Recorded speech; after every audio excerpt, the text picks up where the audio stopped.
Dog goes woof, cat goes meow, bird goes tweet, and mouse goes squeak. Hello and good evening at the Vision Behind the Art here at the Morris Burner Hotel, Studio M, down in the basement. Today we have a special guest, Jungle Jim Gibson. I hear the people in the audience say, "Yay, Jungle Jim!" Excited to have you on my show. Thank you. For the first time, I'm running this show for the past 3 months, and for the first time I got to... I come and watch them all the time. Yeah, that's true, that's true. You're one of my fans, I know it. And I bet that you're watching the recording at home. Yes, I do. Home I is send right it up to here. my friends. Yeah, that's great. You live here at the Morris Burner Hotel? Pretty much. Since I pretty don't live much here, day but one. I have a home, but I hardly ever get there. That's It's true. hard to leave this place. What do you like about this place? I just, every time I leave, I as much as I love going home and I love my home, I get away and I think, God, what am I missing? What's going on down there tonight? You know that every time you're going, we're putting a post on the secret group. We have a Yeah, I Morris know. Burner You Hotel guys have a secret big group. party and- Yeah, we say come to the get on Morris, and go. JJ is not here. I see all these Facebook, what's going on down there? Yeah, crazy parties all the time. Yeah, big monster parties. Yeah, Monsters and Elves coming Monsters up. and Elves We'll coming talk, up. We'll talk about this in a I second. know. So, we created a Burner Hotel. Mhm. And where does this idea came from?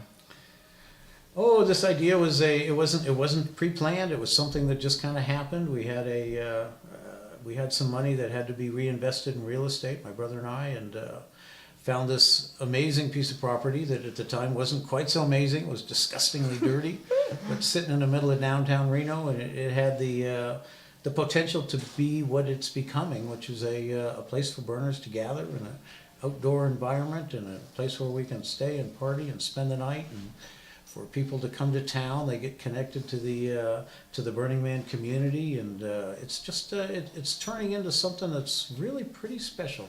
It is quite special. I mean, I got many different on the show and everyone involved in the project in a different aspects, but I never got to have the person that actually came up with an idea. Why Burner Hotel? Why not a regular hotel? Well, I mean, I fell in love with the burner community when I went to Burning Man in 2008, American Dream, my first year. And then in 2011, when we built the Temple of Transition, I saw what this community was capable of, where we had 200 people working for 6 months on a project that was going to the playa, and I was amazed, and I was so honored to be a part of it. And I lived with these people on the playa for almost a month, and I've never in my life, and I used to sit there and think, my God, if a company had to do this, they could never ever in their wildest dreams find a more dedicated, loyal, hard-working bunch of people ever. It's impossible. And these people were working 20-hour days, for day after day after day after day. They said it couldn't be done, and they did it. So I saw this community in a way I'd never seen it. I'd been involved in Burning Man always, but all of a sudden, this piece of property came along, and I looked at it and looked through the dirt, and I saw this backyard with this bandstand, and I saw these rooms decorated by artists, and I saw people coming to town and hanging out and getting to know each other, and it just started to fit, and it does fit. It turned into a Burner Hotel. I know. So, Who'd have guessed? you. No, I think that doing this move and kind of give the faith in the community, opening an hotel and let the burners kind of play with it, and you let us a lot of freedom. I mean, you give us to do almost whatever we want, and you can see a few key people in the project that's more involved, and Like you. thank you, and many others, and you see people that just coming one time and leave. What do you think keep people here in the project? I just think, I mean, there's so many facets to it, and I think there's something here for everybody. People come and they see it for the first time, and I think are just so amazed at what's here, and especially the people that got to come here in the very beginning. There was a lot of people in the beginning that said, great idea, you're out of your mind. There's just too much work. It's impossible. And as a regular business, it would have been impossible. Right. And as a regular business, sitting here surrounded by a homeless community, and 3 shelters, a food kitchen, a pantry, and a thrift store, it's not a location where you would normally put a hotel. It was in its day, 1928 it was built, And this was Lincoln Highway out here. It's the main highway that ran across the United States. And in its heyday, it was the place to go. It was next to the train station. It was very, very popular, and it was, very well attended. We saw some paperwork from 49 years ago, and there was like, maybe 25 empty rooms out of 44 for the entire month. It was a great, great business. And then when 4th Street kind of came apart and became a really rugged part of town, and it became drug central down here in this neighborhood. And over the last 3 or 4 years, that's gotten a lot cleaner. In the last 6 months, it's night and day difference. I mean, having this burner community and dozens of crazy people running around, and they stop and they talk to the community, and a lot of these people at the hotel, burners are all walks of life, from the richest to the poorest. And so a lot of the people that live here, have been in the homeless shelter. Right. So they can relate, and we try. It's something that it was intimidating for me at first. I've never been around a homeless shelter. I've never been, raised rich, but I've never been around a homeless community, and it was really intimidating. I'd walk out in the street there, and I was kind of scared. Do you have any interesting stories, something that happened in the past few months? There's really not anything specific. Only one time in the 6-7 months have I had somebody get at all aggressive, and I keep a baseball cap that says police on it in my car. It's my alarm system. And he was on the sidewalk. I was getting out of my car, and he was giving me a bad time, and I reached out and I threw it up on the dashboard, and he goes, "Oh," and then he walked away. But for the most part, the homeless community, they're not violent, they're not taggers, they're people for the most part that have no place to go. Right. And we give them a place to go sometimes. We invite people in. John, he's a character, and so many people that we stop and talk all the time, and it's delightful to hear people's stories. Let's go into the chat and see what people say. Lu say she's loved the Morris. We got some burner baby. You say Vision so glad. I'm glad you got JJ. I'm glad I got JJ too. It's actually lots of fun. And Jill say you need a pat on the back. Good job, my friend. Good job. Nikki said that you are an amazing, incredible person. And Sandy, the Morris is amazing. Mike, Jim, what was the biggest challenge? The biggest challenge, I think it's been an evolution. There was no rule book for what we're doing here, and you've been a part of it as much as anybody, more than anybody. The biggest challenge in this whole thing is we aren't a homeless community. I did not do this, nor do I ever want it to be a place for people to just come in and take advantage of it, and trying to match and balance the people that live here. Initially, they were here for free in exchange for working, and trying to balance what's fair. That's always a difficult thing. That's been alcohol. Alcohol is our biggest problem. I swear. It's I've thought about making this thing a non-alcohol place.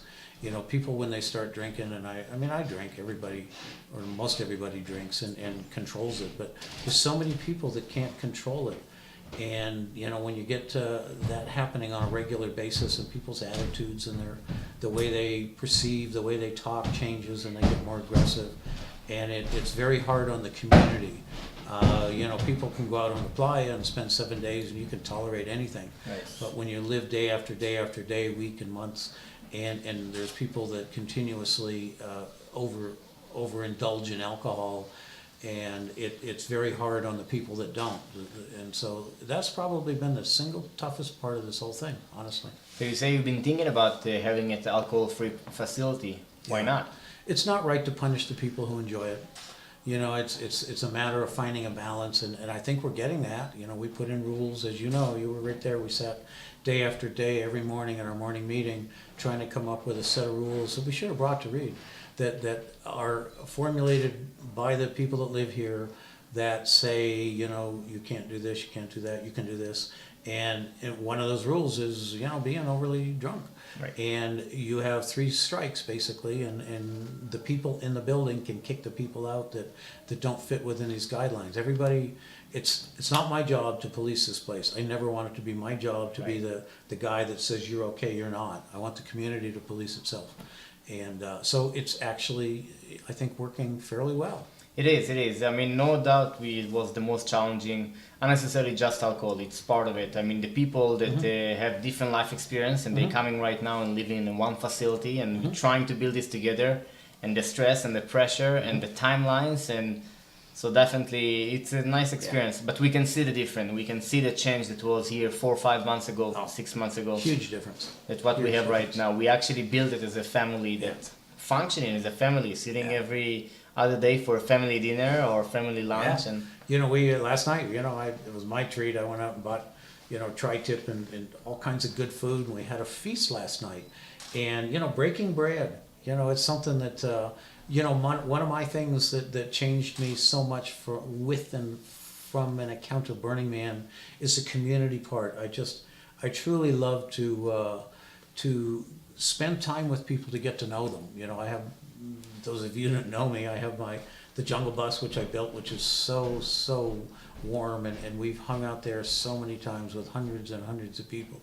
And I have my boat.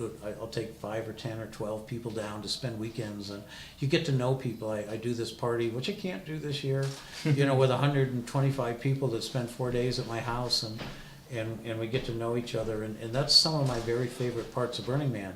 And that was probably a really important driver for my decision to do this, was the fact that there's something so special about being able to spend unstructured and relaxed time with people and get to know people. And it really, truly works. Yeah. Some of these people that have showed up here, you know, that show up here from all over the world or all over town and come and spend a day or 2 or 3 and 4 and 5. 3 weeks. And you're on 3 weeks, and you get to know people, and it's such a treat.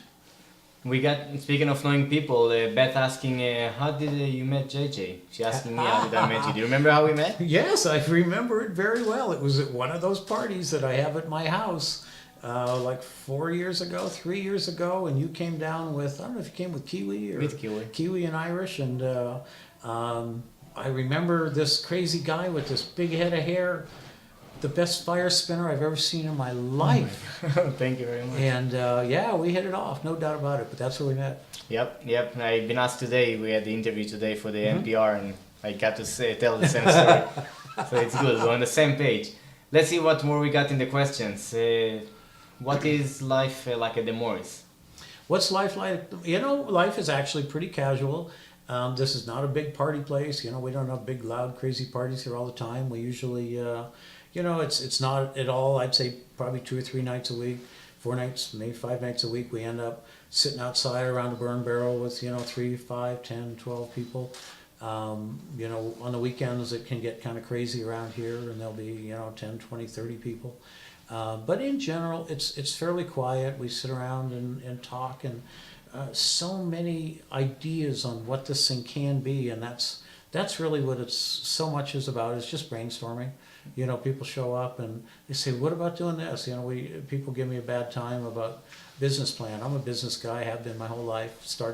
Been involved in many businesses, and they talk about business plans. How's your business plan? I go, kind of laugh, you know, because it changes it changes so often. We're finally getting to the point where we've got a really pretty good idea. We're kind of narrowing in on how we're going to handle a membership thing.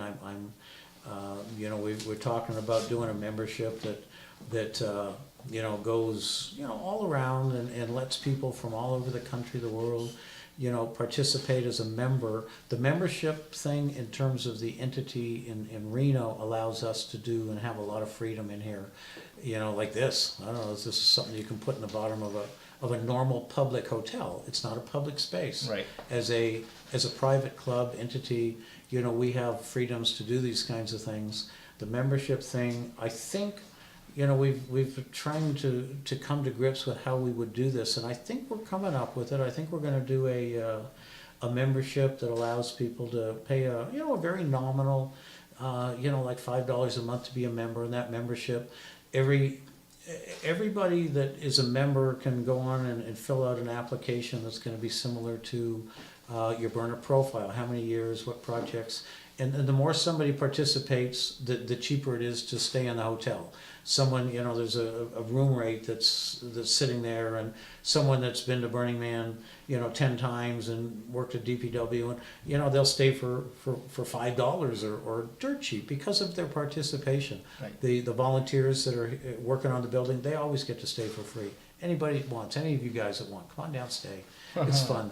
But the other thing that ties into that is, if in fact this membership thing is popular, I think it would allow us. We do have to pay for the building. I pay for it now, and I'm not running out of money, but I'm spending way more than I thought.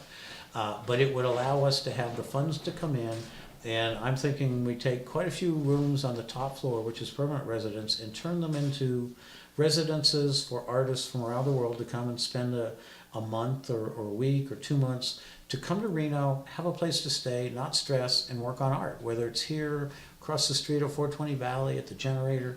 And to me, that is getting so burner and so comfortable that anybody from around the world can come in and have a free place to stay for a month and do art in Reno. So it's a great project for Reno. I mean, what we're doing here right now, the city of Reno will enjoy. Let's say 3 years down the road, Boys Burner Hotel. Where do you see it? Oh my God, it's really hard to say. I think if you look at the facilities and what we have here, in what we just have here, finishing those and making them top level. Yep. And our backyard is turning into what's going to be one of the nicest outdoor venues in Reno. That's true. It's a 5-minute walk to downtown. We're talking about putting in a restaurant and a coffee shop and just a really large sitting area where we can all gather, and people on 2 or 3 days a week we have meetings down here where groups come and use our space to have their meetings, and getting it more and more as a place where people can come and gather. I think it'll go that way. I also wouldn't at all be surprised if it is something that we wanted to perpetuate. And I picked Maui, you picked Israel, but to go and do the same concept in a place where there's enough burners. The one thing that this thing takes to be successful is a community with enough manpower and enough willingness to come and do this. Doing this project without the burner community involved in doing it would be very, very impractical. To go to a spot where there wasn't a lot of burner community and to try to have to do this on your own or to pay contractors, it would defeat the purpose of it. Does it have to be an hotel? I mean, what if an individual right now, someone with 3 bedrooms apartment that his roommate left, and he said, I want to start something like the Burner Hotel here Like in Hagee. Oklahoma City. Like Hagee. Like Hagee, Yeah. like a Burner Hagee's hostel. been doing it for 20 years. Right. And, he's had hundreds and hundreds and hundreds, if not thousands of people come to stay with him. But that's convenience. It's on the way to Burning Man. I mean, when people coming into to Reno to go to Burning Man and to have a facility, yes, it will work. And Yeah. we have about more than 10,000 burners in Reno. Yeah. So yes, it's working. What about the smaller spaces that? I think people could do it. I think it's a good match to doing something.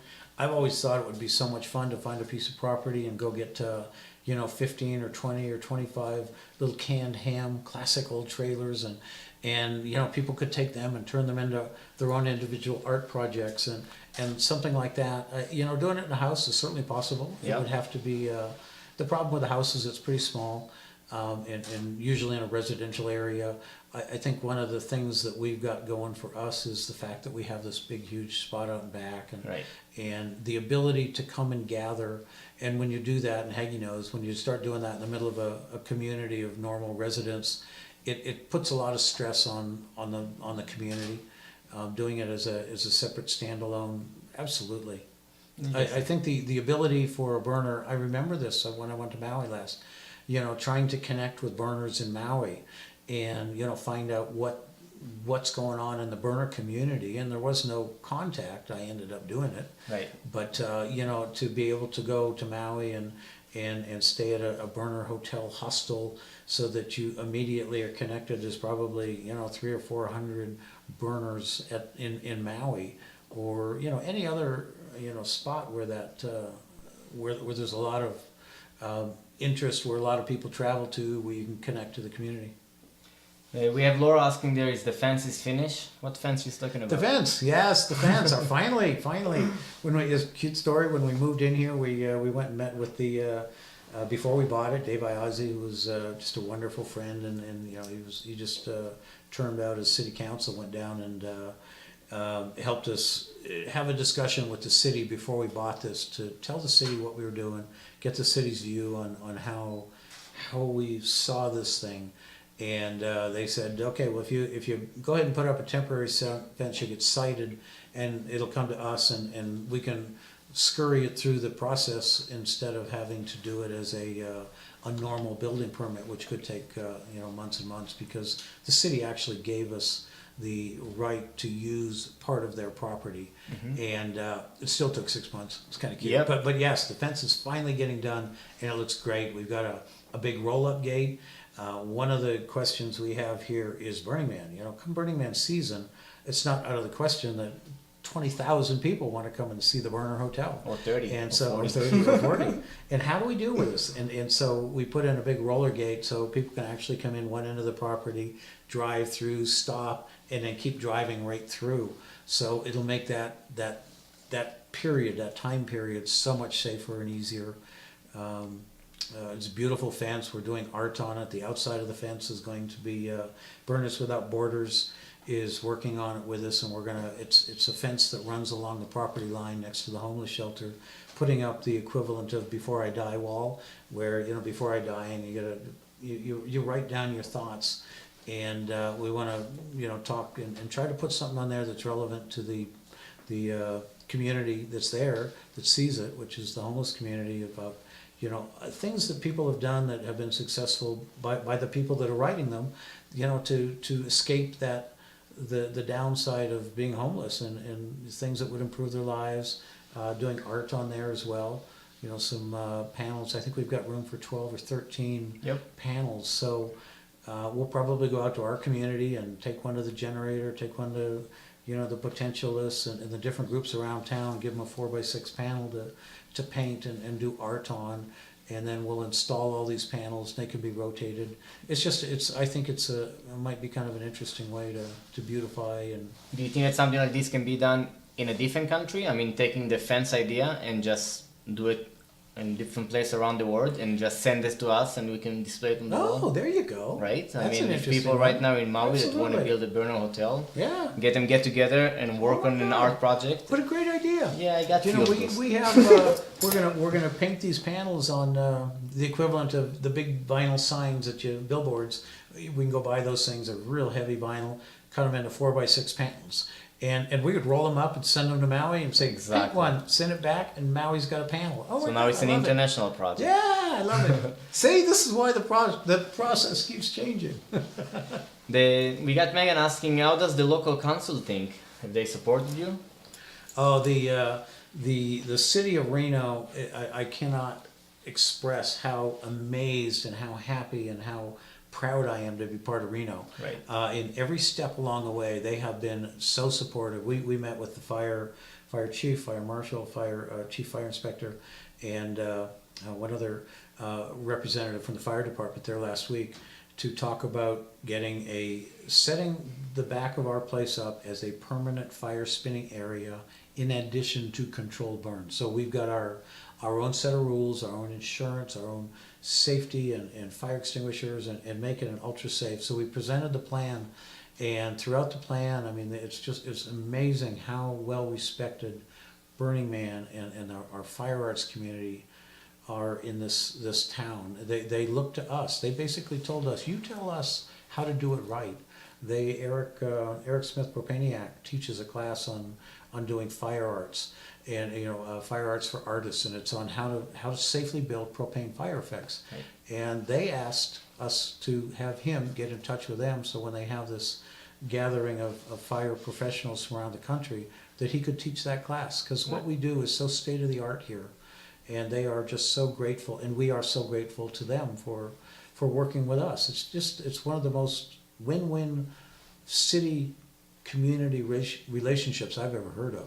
Me too. I mean, every time that you're talking to people about something big project, they say, but how are you going to do it? Yeah. I mean, here the city tell us how to do it, and they give us hands, and the permits. We got the permits permission. Remember the one we were Monsters and Elves. We're doing a party here at the end of the month, March 31st. It'll be 1,000 people. We got a permit to do a street closure and set this up. You guys filled out this form. It was 6, 7, 8 pages on how this event will be run. And then we went and sat in front of the part of the city council and then police, fire, the ambulance, the street closures.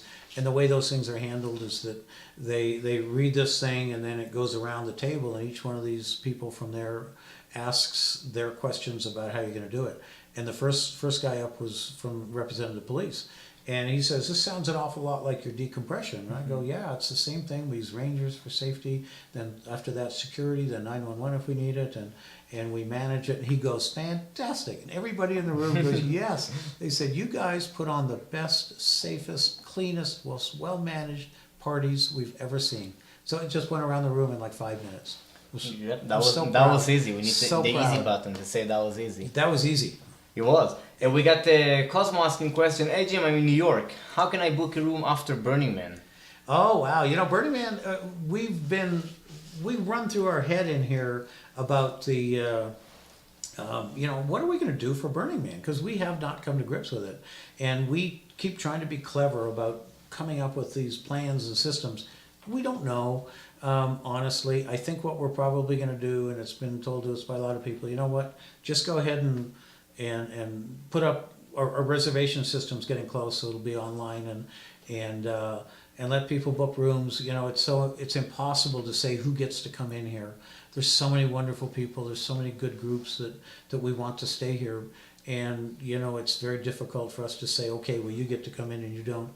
I honestly don't know how it's going to work. I do know that we are wanting to, and I think we're going to do our own burn week here. We do. People will be coming in here before Burning Man. It'll be a total zoo. They'll go to the playa. We're going to invite a whole new group in and have our own burning week right here. We'll burn a man. We'll burn our own temple in the backyard and probably have another huge group of people. And then when the burn's over, send them on their way, and then people can come and visit again after the burn. Booking a room, we honestly don't have a system in place to do it yet. Yeah, I think that you just said something that opened my head. If we are creating this reservation system, first come, first serve, and spending some time and promoting that on this date, like let's go it for example, just example, July 1st, on midnight, on June 30th, we open our reservation system at midnight, and promote that. I heard of another group that did this lottery thing. Yeah, lottery, it's a good idea. Burning Man, I think, right? It's a good name. So, honestly, we haven't come to grips with it. I think what we'll do is probably do something that, tells people, on some date we'll finally go live with it and let people, kind of have, it works for Burning Man. Works, sitting in line and doing something like that was so much fun. Yeah. We have such a limited capacity, but I think one of the other things that we'll do here for Burning Man is become kind of a clearinghouse. We'll talk to all of our community and say who's got an extra room, who's got a space for somebody to stay for a day or 2 or 3, and help be a clearinghouse. I don't know yet that we've gotten the shuttles that will run to the playa to make this a stop as a pickup. I think we want to do that. Yeah, I think it will be quite easy. I mean, if you're talking about creating that people driving through and dropping their friends, or we can create also a place that we're going as a community, as a group to do shopping and have the shopping list. Yeah. One of the show that last week the lady asked if we can do a show that tell what do you need to take to the playa. So having a show like that and really come up with a list and invite people for the week before and do like quick runs to the store and get everything that people need. And maybe help with transportation and drive stuff to the playa and put it all on one trailer and the bus driving behind it with all the people and dropping it all. I mean, we have the perfect facility and the perfect location to actually do something like that. And I think that we should take a fully advantage of that. Oh, I think so. I think as time goes on, I think our biggest fear and one of the things that we tend to do is try to be too nice and try to do too much. There's so many things here that we can do.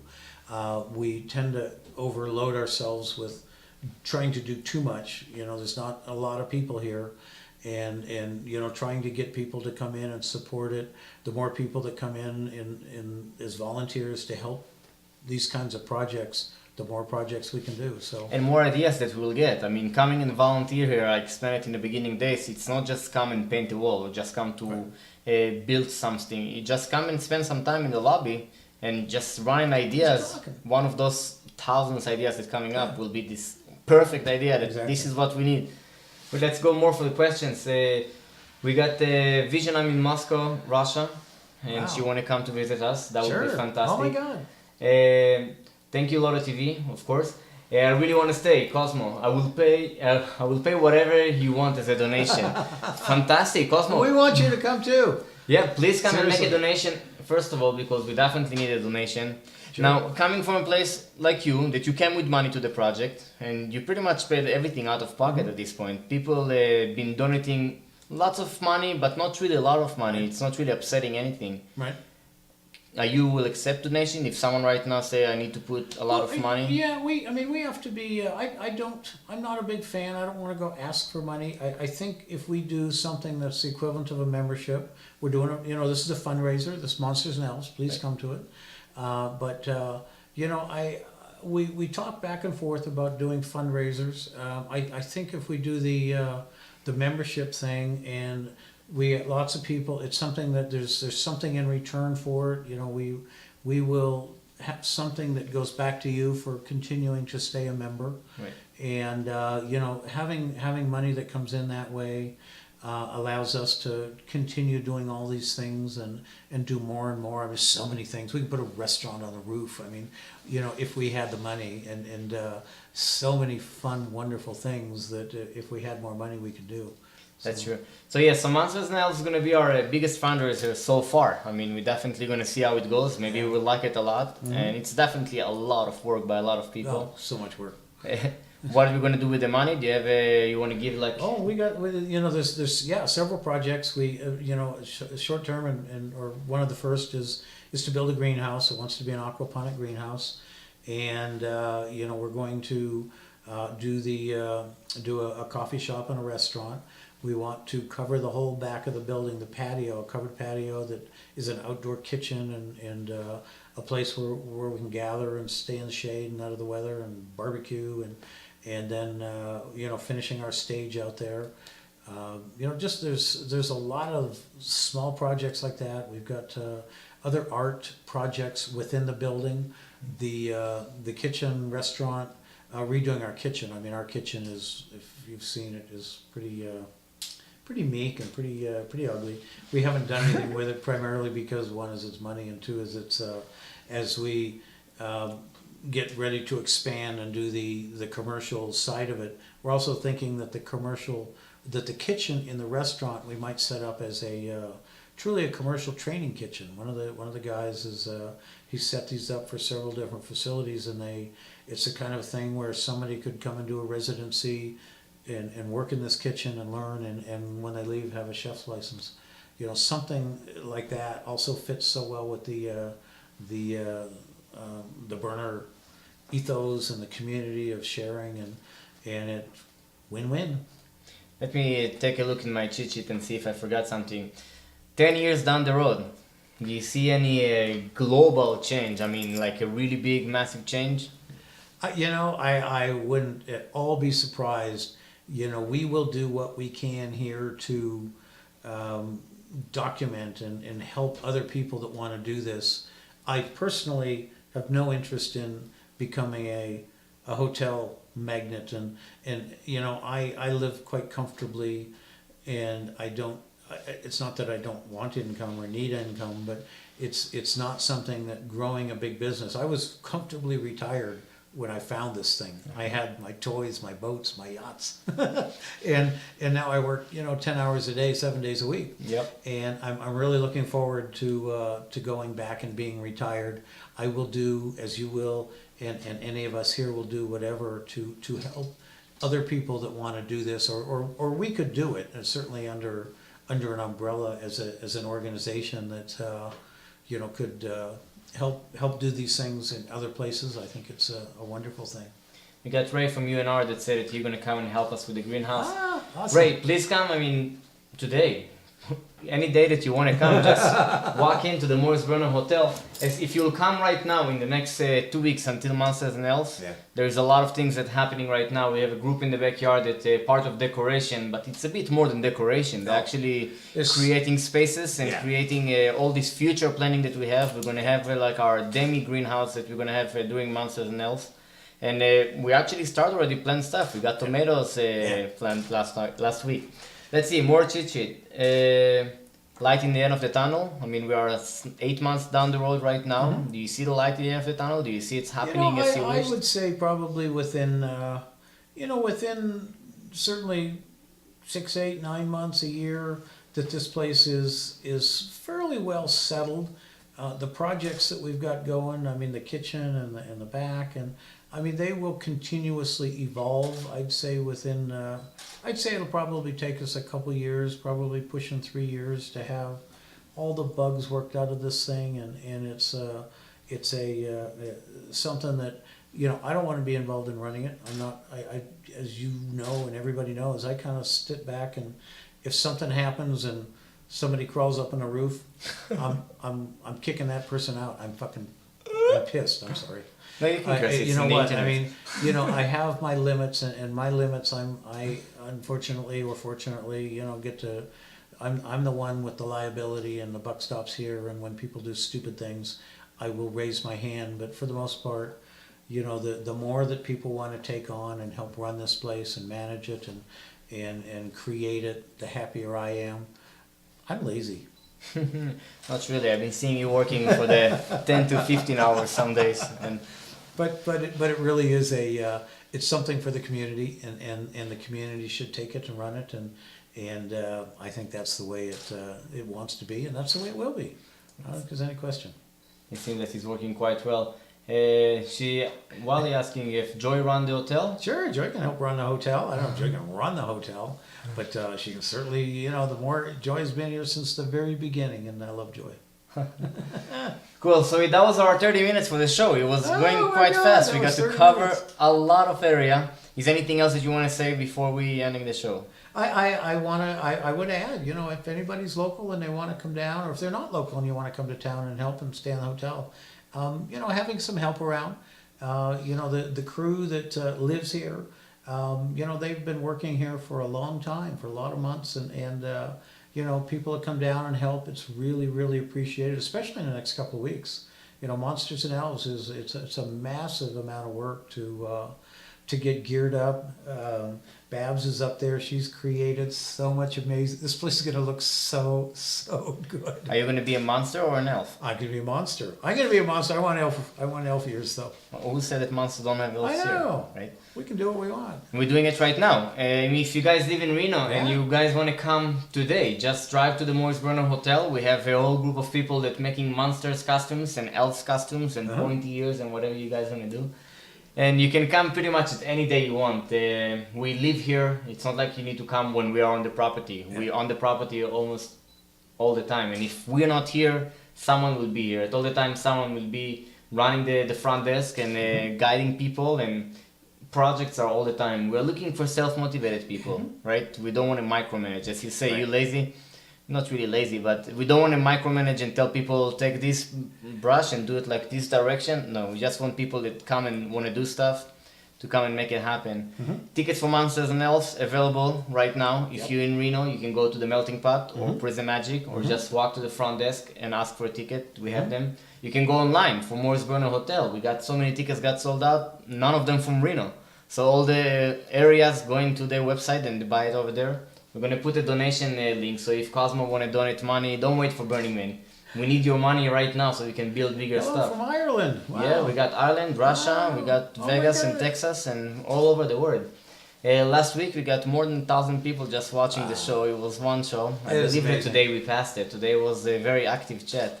And we're going to be here next week, every Monday at 5:30, The Vision Behind the Art. We're going to have a new guest, probably related to Monsters and Elves. Maybe one of the musicians, one of the artists, one of the people that helped to put us together. 14 bands, 12 DJs, 4 stages, $20. Come on, that's a bargain and a half. And it's fun, and for a good cause. Art cars and fire spinners and It's going to be like a little piece of playa back there. Yep, this is what I described. If all the people that wanted to experience Burning Man, just come into Monsters and Else. That's Burning Man. Yeah. Or come here pretty much in every day of the week. That's Burning Man. That's what Burning Man is all about. Yeah, really is. So here at the Morris Burner Hotel, 400 East 4th Street, the vision behind the art, right at the best basement in Studio M on LoadedTV. Thank you very much for everyone, and we'll see you next week. Thank you very much.